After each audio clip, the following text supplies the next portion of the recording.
Dzisiaj będzie specjalny podcast, bo dzisiaj rozmawiam w nim z moją siostrą, więc będzie to podcast rozmowa, podcast dialog. Mam nadzieję, że Wam się on spodoba.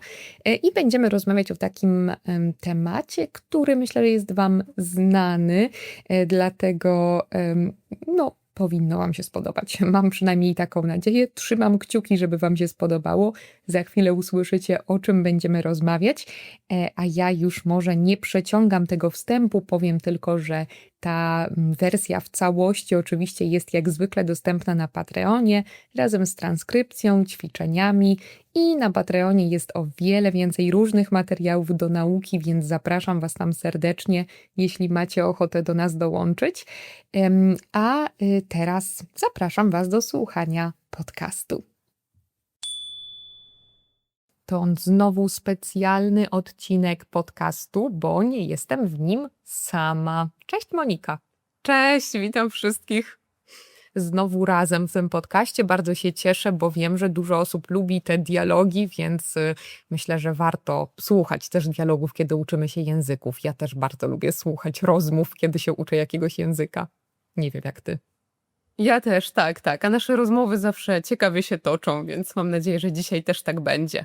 Zdecydowanie tak, bo dzisiaj jest bardzo ciekawy temat, który przygotowałyśmy i jest to temat, który dotyczy czegoś bardzo aktualnego, czyli sztucznej inteligencji. Może najpierw takie pytanie bardzo ogólne, czy w ogóle korzystasz ze sztucznej inteligencji?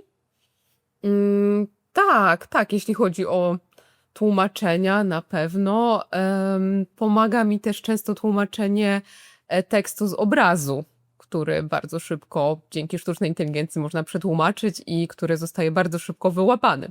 Więc to jest super, szczególnie w przypadku języków, których zupełnie nie znam i nie jestem w stanie rozszyfrować, co jest tam napisane. Używałaś tego na przykład w trakcie podróży już kiedyś? Tak, zdarzyło mi się. Ale też tutaj, w Polsce, z polskiego tłumaczyłeś?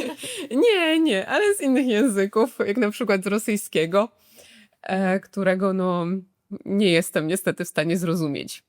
Rozumiem, czyli uważasz, że pomaga. Ja też mam takie odczucia, to znaczy też używam często sztucznej inteligencji, kiedy właśnie uczę się języków, na przykład, tak jak mówisz, do tłumaczeń bardzo często, żeby sprawdzić, czy moje tłumaczenie na przykład jest dobre, albo często też, kiedy po prostu zwyczajnie nie mam czasu przetłumaczyć czegoś dla moich uczniów na przykład i chcę wiedzieć, jak to na pewno dobrze powiedzieć w innym języku, no najczęściej po angielsku. Ja pomyślałam o tłumaczeniach od razu, jak zapytałaś, ale przecież korzystałam też ze sztucznej inteligencji bardzo często, kiedy albo sama chciałam się sprawdzić i tworzyłam jakieś testy, ćwiczenia, albo kiedy wykorzystywałam to narzędzie dla osób, z którymi miałam zajęcia. Tak, to też mi się często zdarza w stylu takiej pomocy w przygotowaniu właśnie zajęć. Nawet nie tyle, żeby po prostu przygotować zajęcia, bo nie o to chodzi, ale często korzystam ze sztucznej inteligencji, żeby podpowiedziała mi jakieś pomysły, co mogę zrobić na przykład, jakie ćwiczenie mogłabym jeszcze dodać w tym temacie, czy jaki temat jeszcze poruszyć, kiedy już brakuje mi pomysłów. Kiedy potrzebujemy streścić jakiś dłuższy tekst, zrobić syntezę, mieć jakieś pomocnicze pytania do danego tekstu, przeanalizować coś, to tak, to też z tego korzystałam.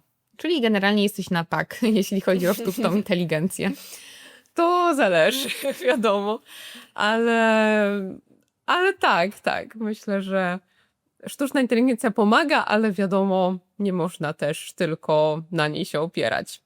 No właśnie, to taki trend teraz w mediach społecznościowych, który zauważyłam, nie wiem czy widziałaś, różne filmiki czy zdjęcia, które pokazują, że sztuczna inteligencja może się mylić. Ostatnio widziałam coś takiego na przykład, że ktoś zapytał sztucznej inteligencji, czy w przyszłym roku będzie rok 2027 i odpowiedziała, że nie.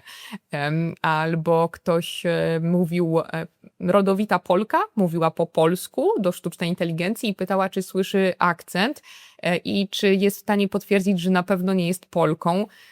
i sztuczna inteligencja powiedziała, że no niestety słychać, że faktycznie nie jest Polką, chociaż była to Polka.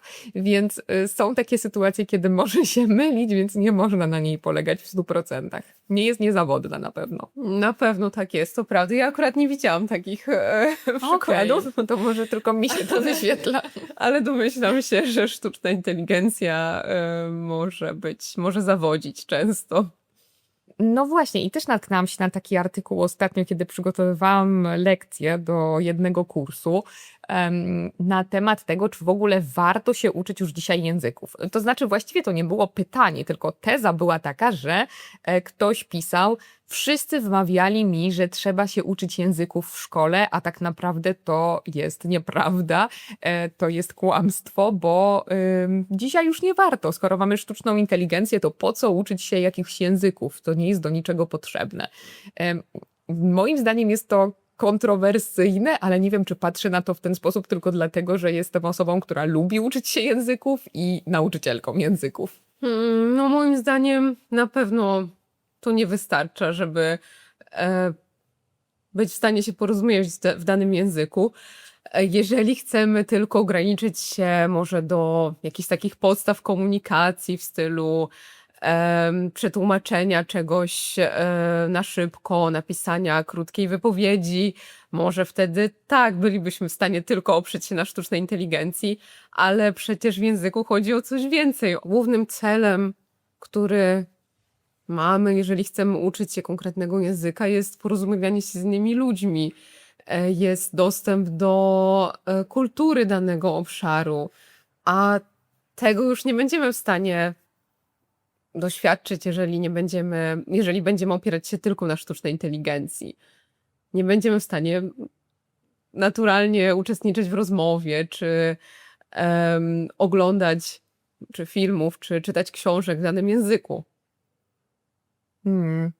Tak, to prawda, więc no, dla osoby, która chce po prostu rozmawiać z innymi ludźmi i też otworzyć się na kulturę, bo tak jak mówisz, ja myślę, że język to nie jest tylko no, jakieś narzędzie komunikacji, tylko nie służy nam tylko po to, żeby zrozumieć menu w innym kraju, kiedy podróżujemy, ale służy nam też po to właśnie, żeby zrozumieć mentalność tych ludzi w kraju, których jesteśmy.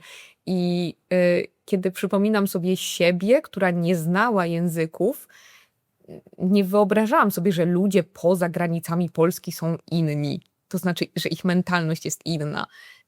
Może dlatego, że też byłam dzieckiem, ale mam wrażenie, że kiedy nie uczymy się języków, to o wiele trudniej nam sobie zdać sprawę z tego, jak różni są ludzie w krajach, które są zaraz obok nas. To prawda, szczerze mówiąc nie pamiętam takiego okresu, kiedy zupełnie nie uczyłam się języków i byłam skupiona tylko na języku polskim i polskiej mentalności. Ale na pewno znajomość tych języków ułatwia właśnie dostęp do zdobyczy kulturowych innych obszarów i przez to też poznajemy je, przyswajamy bardzo dużo informacji, nie tylko językowych, ale wtedy mamy dostęp do tej kultury. Także to jest o wiele, wiele więcej niż, tak jak mówisz, właśnie zrozumienie menu czy notatki pod jakimś zabytkiem, co w zupełności do czego wystarczyłaby nam sztuczna inteligencja. No właśnie, mówisz, że już uczysz się języków od dawna i w sumie to prawda, że ty jesteś osobą, która od zawsze była zainteresowana też językami, prawda? Też już jako dziecko się interesowałaś,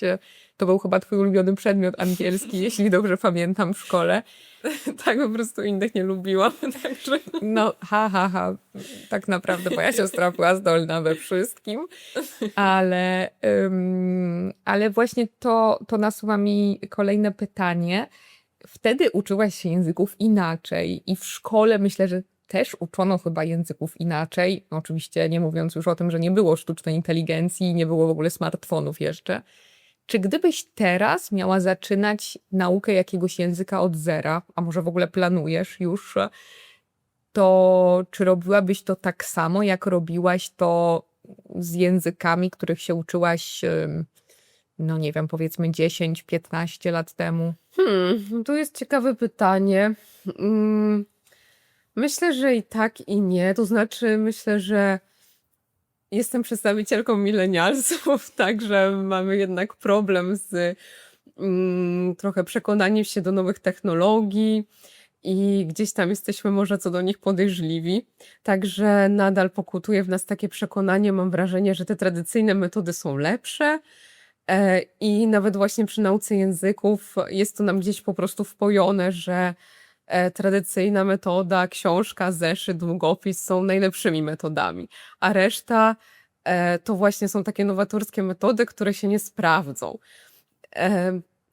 Chyba przez to mamy jakąś taką blokadę. Nie mówię tylko o sobie, ale widzę, że też dużo osób, dużo moich znajomych, które uczą się języków, nadal robią to w taki tradycyjny sposób.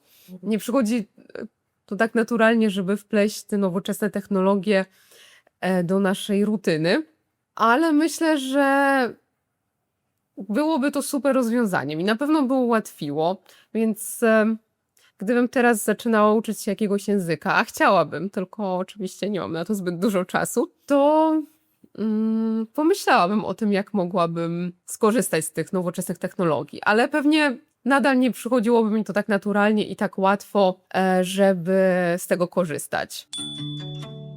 Dalszego ciągu podcastu możecie posłuchać na Patreonie, gdzie znajdziecie też listę słówek, ćwiczenia, dodatkowe podcasty z wyjaśnieniem słów, dyktanda i wiele, wiele więcej.